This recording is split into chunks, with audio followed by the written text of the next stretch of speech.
Herkese selam. Siz də musiqi nəzəriyyəsi fənnini öyrənmək istəyirsinizsə, onda düzgün ünvandasınız. Eləsə gəlin keçək dərsə. Dərsimiz olacaq güc. Güc ilə tanış olmuşuq biz səsi keçəndə.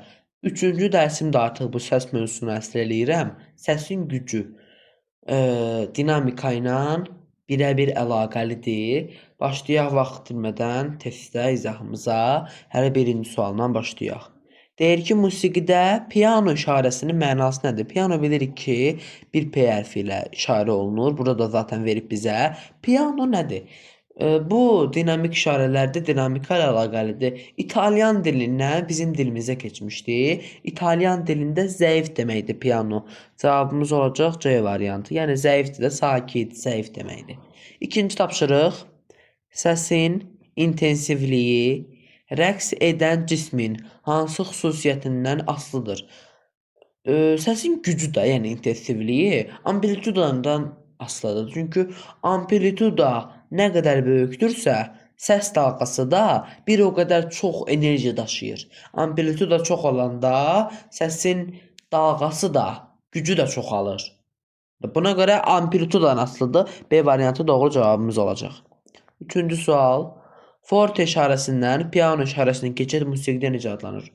Forte bildiyimiz kimi deməli nə idi forte? Forte piano zəifdir, forte güclüdür. Dinamika ilə bağlıdır. Dinamika səsin gücü ilə bağlıdır. Yəni bu dinamikaya aid. Deyəcəksiniz ki, niyə dinamikanın suallarda? Birinci sualda elə idi, üçüncü sualda. Dinamika birbaşa olaraq güclə bağlıdır. Güclü səs forte, güclüdür forte. Zəif səs isə piano. Bu da zəif səs. Bunlar güclüdən zəifə keçid ziddiyyət yaradır. Dinamik kontrast bu. Var elə cavab? Hə, var. B variantı doğrudur. Davam edirik 4-cü sualdan. Səsin gürlük səviyyəsini ölçmək üçün istifadə olunan vahid hansıdır?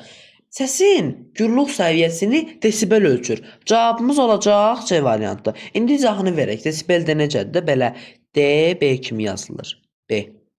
Hə. Desibel nədir? Səsin təzyiqini və ya gücünü ölçmək üçün desibeldən istifadə olunur. Loqaritmik vahiddir. Bir də var hertz. Baxın, bax, hertz var ha, hertz. A variantında verilib. Bu bəzən çox qarışdırırlar hertzlə desibeli. Hertz isə səsin yüksəkliyini ölçür, səsin tezliyini ölçür. Yadda saxlayın. Desibel səsin gücünü və təzyiqini, hertz isə səsin yüksəkliyi və tezliyini ölçür. Bu belədir. Cavab burada C variantıdır. 5 deyir ki, crescendo işarəsinin mənası nədir? Crescendo nə edir? Crescendo çalınanda, deyiləndə ifaçı öz səsinin gücünü artırmalıdır. Get-gedə güclənir səs. Burada bax C variantı. Səs get-gedə güclənməsi doğrudur. 6. Deyir ki, hansı dinamik işarə orta dərəcədə güclü deməkdir? Orta dərəcədə güclü mezzo fortedir. Belə yazılır. C. Bu mütəzənin içində zaten verib bizə mezzo forte. Mezzo forte. Bir dənə də var. Mezzo piano. O da belə yazılır. B variantında var ha. MP. MP nədir bəs? Mezzo piano nədir bəs? O orta zəifdir. Bu orta zəif. Mezzo forte. Orta güclü. Yadda saxlayın bunu. 7-ci sual deyir ki, səs dalğasının keçdiyi səthə perpendikulyar istiqamətdə daşıdığı enerji necə adlanır? Səs dalğasının keçdiyi səthə perpendikulyar istiqamətdə daşıdığı enerji. Bu birbaşa fizika ilə əlaqəlidir. Yəni bilirsiniz ki, yəqin ki, fizikada da səs mövzusu var, musiqidə də var. Qaydalar da ki, eynidir. Fizikada deyirik ki, biz musiqidə də belə deyirik, fizikada da. Fizikada səs dalğasının yayılma istiqamətində perpendikulyar olan vahid səthdən vahid zamanda keçirdiyi enerji intensivliyi adlanır. Səsin intensivliyi. İntensivlik də bu da güc ifadə edir. İntensivlik də güc ifadə edir. Cavabımız intensivlik olacaqdır. B variantında verilibdir. İntensivlik. A yox ha B. Hə, B variantı. Deməli, musiqidə də səs mövzusu keçirilir, fizikada da. Ona görə bəzən qarşılıqlıq olur, amma ki, musiqidə çox dərinliyinə gedilmir, amma fizikada gedilir. 8. Bir musiqi alətində ifa zamanı teltə, telə də onlarda sim teldə, hə. Telə daha güclü toxunduqda nə baş verir? Telə bərk vurduqda tel tarazlıq nöqtəsindən neynir? Çəkmiş oluruq, kənara çəkmiş oluruq. Teldir, məsələn gitara, onun telləridir. Bu telə biz bərk zərbə vururuq. Zərbə vurduqda bu tel tarazlıq nöqtəsindən çıxmış olur. Çıxır, yellənir bir bu tərəfə, bir bu tərəfə. Bir gəlir də bu dəyişir. Bax, tel yellənir də. Skripka ki tellərdir. 5 dənə teldir. Bunun birinə yüksək basdınız. Bu gah yuxarı gedəcək, gah aşağı gələcək. Yuxarı aşağı istiqamətdə necə deyim də təkrarlanacaq da. Bir musiqinin gitaraya vursaz bir dənə simlə möhkəm neynəyəcək? O sirkələnəcək sağa sola belə gedir də 5 dənə xətt. Bunlar başlayacaq yellənməyə, sirkələnməyə. Yəni ki, tarazlıq nöqtəsindən çıxır. Bu bunun tarazlığıdır bu çəhrayı xətt. Bu mavi də, bu sarı ona toxunulan verilən gücdür, tətbiq olunan gücdür. Gücdən sonra da ki, bu başlayacaq, bir yuxarı olacaq, bir aşağı olacaq. Sirkələnməyə, yellənməyə başlayacaq. Yəni ki, bundan sonra bu da rəqsin amplitudasını böyüdür. Amplituda nə edir? Böyüyür amplituda. Amplituda da böyüyəndə səsin gücü artır. Cavabımız B deyir ki, rəqslərin amplitudası hə, B variantı doğrudur. Səsin gücünü artırır. 9. Sforzando termini musiqidə nə ifadə edir? Sforzando necə yazılır? Bir belə SFZ yazılır, bir də CF kimi yazılır. Belə. Bu qəfil vurğu deməkdir. Sforzando, SF və ya SFZ kimi yazılır. B variantı. Düzdür axır B variantı. Müəyyən bir hesab, hə, B variantı. Oxudum, B variantını gördüm. De vurğu var idi, ona görə onu nişanladıq. Yəni doğrudur da qəfil vurğu deməkdir. Gözlənilməyən istiqamətdə birdən-birə vurğu vurulur. Səs güclənir birdən-birə. 10-cu sual. İnsan qulağı üçün ağır xəttdə hesab olunan səs gücü təxminən neçə desibeldir? İnsan üçün ağır hesab olunan səs gücü 120-130 desibeldir. 130 desibel. Deməli, bu səviyyədəki səslər insan qulağında ağrı hissi yaradır. Bu eşitmə sisteminə zərər verir. Cavabımız C variantıdır. Bir dənə də məsələn çəkin buna. Misal çəkin mən buna. Tutaq ki, işlək vəziyyətdə olan təyyarə mühərriki sizin qulağınızın yanında işlək vəziyyətdədir. Qulağa çox ziyan verər, ağrı verər. Çünki təyyarə mühərriki həqiqətən də çox sürətli olur. Yəni qulağa ağrı verir. Cavabımız C variantı. 11-də keçək. Səs mənbəyindən uzaqlaşdıqca səsin gücü necə dəyişir? Səs mənbədən uzaqlaşdıqca. Fikirləşin bunu məntiqlə. Səsin mənbəyi də səsin çıxdığı yer, bir mənbə. Bu uzaqlaşdıqca, ya aşağı ya yuxarıda uzaqlaşdıqca bu enerjisi mühitdə itir gedir enerjisi, azalır. Təbii ki, tutaq ki, bir yerdə musiqi çalırlar, kolonkanı qoyublar, buradan musiqi sədaları çıxır, elə deyil. Mən də ki, buradayam, getdim, gəldim bura. Mən burada olanda bu səsi daha yaxşı eşidərəm, yoxsa burada olanda bu səsi daha yaxşı eşidərəm? Əlbəttə ki, burada olanda daha yaxşı eşidərəm. Yəni buna görə biz nə deyirik? Mənbədən uzaqlaşdıqca enerji mühitdə itir. Buna görə də azalır.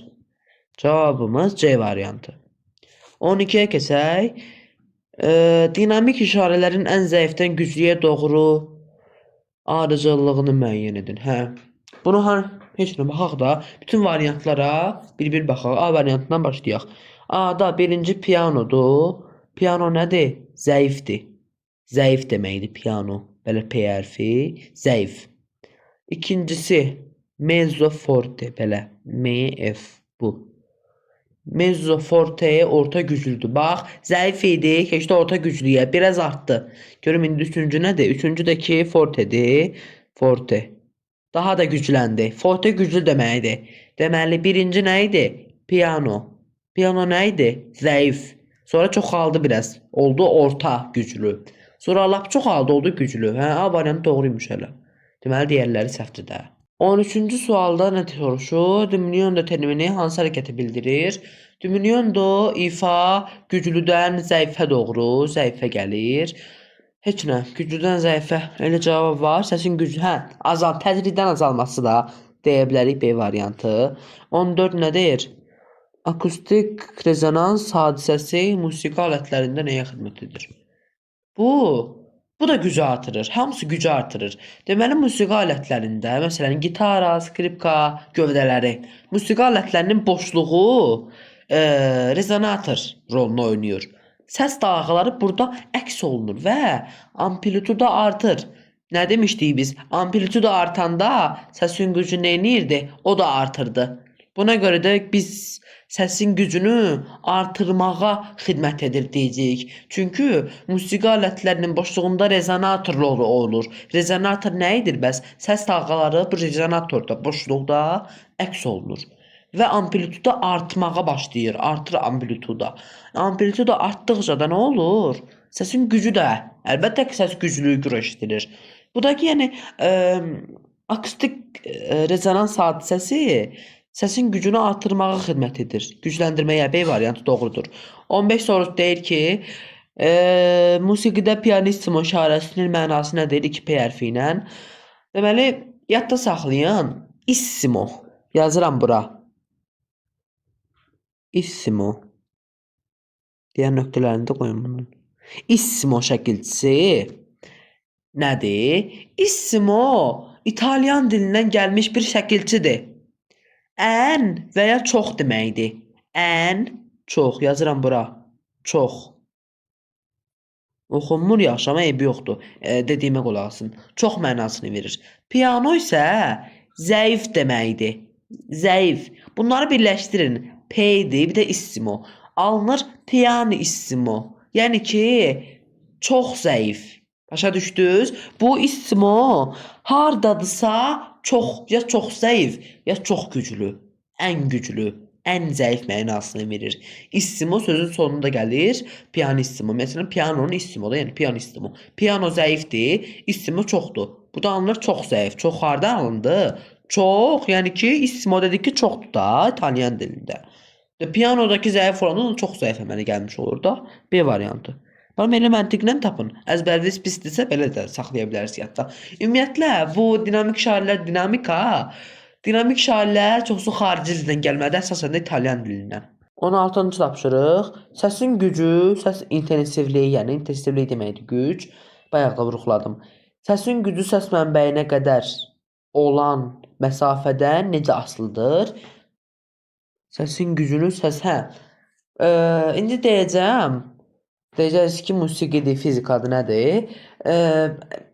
Həm fizikada, həm musiqidə qanunlar eynidir də. Bax, deyəcəkdim ki, fizika qanunlarına görə səs mənbəyindən uzaqlaşdıqca enerji daha böyük olur da, daha böyük bir sferik sahəyə yayılır. Bunu deyəcəkdim. Yəni ki, fizika ilə birbaşa əlaqəlidir. Fizikada səs mövzusu var da, səsin yayılması var, eşitmə diapazonu var. Musiqidə də bu belədir. Deməli, təkrarlayım yenə. Fizika qanunlarına görə səs mənbəyindən uzaqlaşdıqca enerji daha böyük bir sahəyə yayılır. Bu sahə sferik sahə deyilir bəzən. Musiqidə sferik sahə deməli sahəyə yayılır. Daha çoxalır, böyüyür. Məsələn, məsafəni biz 2 dəfə artırsaq, belə ox qoyuram, yəni ki, artırmışıq da yuxarı doğru. Artırsaq, güc 4 dəfə azalır. Bu məsafənin kvadratı ilə tərs mütənasibdir. Bizdə nə deyir? Məsafəmiz 2-dir də, 2. 2 bizim verilən məsafədir. Bunu məsafəni 2 dəfə artırırıq, çoxaldırıq. 2-nin kvadratı nədir? 4. 2-nin kvadratı, bax, B variantı doğru cavabdır. İndən deyim bunu sizə. B. Hə. Kvadrat sözü deyir. Kvadratı əmələ keçirtdik biz. 2'nin kvadratı bərabərdir 4'ə. Bunu tapdıq. Bax 4. Bax bu 4. Tapdıq 4'ü tapdıq. İndi deyir ki, tərs mütənasibdir. Tərs mütənasibliyinə əsasən deyəcəyik biz. Bu 2 dəfə artır. Bu isə 4 dəfə azalır. Bayaq artırdı 2 dəfə. İndi o 2'nin kvadratı qədər azalacaq. Yəni bir-birinə tərs mütənasib olacaq. Yəqin ki başa düşürsüz də. Deyirik ki, səsin gücü mənbəyinə qədər olan məsafənin kvadratı ilə tərs mütənasibdir. Bunu belə deyirik. Səsin gücü məsafənin kvadratı ilə tərs mütənasibdir. Tərs mütənasiblik, düz mütənasiblik, tərs mütənasiblik nədir? Riyaziyyatda da keçmişsiniz. Tərs mütənasiblik nədir? Artanda azalır. Düz mütənasiblik 2 dəfə artanda bu da 2 dəfə artır. Tərs mütənasiblik 2 dəfə azalanda bu 2 dəfə artır. 5 dəfə azalanda bu 10 dəfə artır. Biri əks olur da bir-birinə. Amma düz mütənasibdə düz olur. Biri artanda biri də artır. Biri azalanda biri də azalır. Rəqəmlər biri 2 dəfə artar, biri 4 dəfə artar.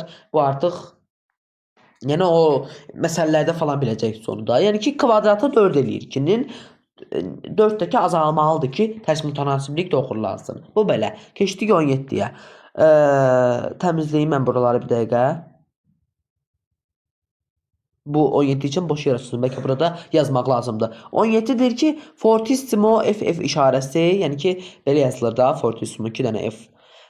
İşarəsindən daha güclü səs tələb olunduqda hansı işarə olunur? Bax, bir dənə də F artıraq bunun yanına. Bir dənə də F artırdıq. Bu nədir? Bu işarənin adı var. Fortissimo yaranır. Fortissimo son dərəcədə güclüdür. Daha 4 dənə F yoxdur. Maksimum 3 F'dir. Fortissimo. Bax, C variantı verib bizə. Son dərəcədə güclü deməkdir. Səsin ən güclü olduğu müddət, yer, vaxt deməkdir. 18. Səsin gücünün, yəni intensivliyinin vahid zamanda, vahid səthdən keçən enerji olduğunu nəzərə alsaq, bu kəmiyyətin fiziki vahidi hansıdır? Fiziki vahid, yəni fizika ilə əlaqədardır bu. Watt, gücün vahidi wattdır. Watt bölünsün metr kvadratı. Səsin gücünün vahididir. Belə, watt. Əslində bu sual düşməməlidir. Musiqidə belə bir şey keçilmir. Sadəcə mən hazırlayanda ümumi gücə aid hazırlamışdım. Belə səhvlər ola bilər. Əslində səhv deyil. Yenə də musiqidə də rast gəlinir buna. Bayaq 2 dənə dedim, amma mən fizika ilə izah elədim. Bir 16-cı sual idi. Bax bu sual. Bu həm fizikada, həm musiqidə var. Bu qarşılama, bu gücü o qədər, kəmiyyət o qədər düşmür də. Yəni watt bölünsün metrin kvadratı. A variantı doğru cavabımız olacaq. 19-cu sual. Musiqidə subito forte, yəni qəfil güclü ifadəsi nəyi tələb edir? Verib sizə də çox asandır. Qəfil güclünü zaten verib buraya. Crescendo var, işarə. Oradan fərqlidir. Burada bu da gücləndirir. Amma ki hazırlıqsız. Halbuki piano hazır deyil güclənmə. Amma bu gücləndirir səsi. Başa düşürsünüz? Halbuki zəif çalırlar. Birdən-birə bu səslər, zəiflər bitməmiş artıq güclüyə köçür. Dərhal. Buna görə də nə variantı burada doğru olar? Tədricən güclənmə xeyir ola bilməz. Səsin bu da ola bilməz. Zəif ifadən gözlənilməz bəli. Gözlənilmədən. Bu əsasda dərhal güclü ifaya keçməsi. C variantı. Sonuncu suala baxaq. 20-ci sual. Səsin gürlüğünün, yəni gücünün subyektiv qavranılması əsasən nəyə görə dəyişə bilər? Yəni ki, insan qulağının hər birinin bioloji quruluşu fərqlidir də. Birində az olar, birində çox olar eşitmə diapazonu. Baxın, burada yalnız səs dalğasının rənginə görə, heç aidiyyəti belə yoxdur səs dalğasının rənginə. A variantı səhvdir. Səsin tezliyinə görə, bəli. Burada mötərizə içində yazıb ki, insan qulağının müxtəlif tezliklərə həssaslığını fərqlidir də. Hər insanın qulağının tezliyi fərqli olur. Bioloji quruluşdur bu. Bu artıq musiqiyə dəxli yoxdur. B variantı doğrudur. Yəni ki, subyektivdir. Subyektiv nədir? Hərənin öz fikridir. Yəni, hər insanın öz duyğu orqanıdır bu. Musiqidə qayda olaraq eynidir. Amma ki, eşitmə diapazonunun ortası nə? Bayaq dedim də mən sizə.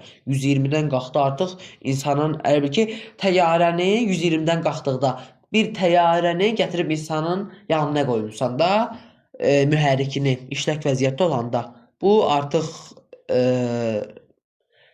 çox ağır hissi verir. Bu sayılmır. Normal desibeldən istifadə olunur da, yəni onu da araşdıra bilərsiniz. İzah eləmişəm dinamik işarələrdə. Bugünkü test izahımız bu qədər. Ümid edirəm test izahını bəyəndiniz. Bugün də güclə tanış olduq. Vaxt eləsəm tezlik haqqında da bir video çəkəcəm. Test izahı. Yəni 2-dən artıq test izahı çəkmişəm mən. 2-dən yox, çox çəkmişəm. Səsə aid 2-dən çəkmişəm artıq. Bu da 3-cüdür. Bəli, bugünkü dərsimiz bu qədər. Sağ olun, hələlik.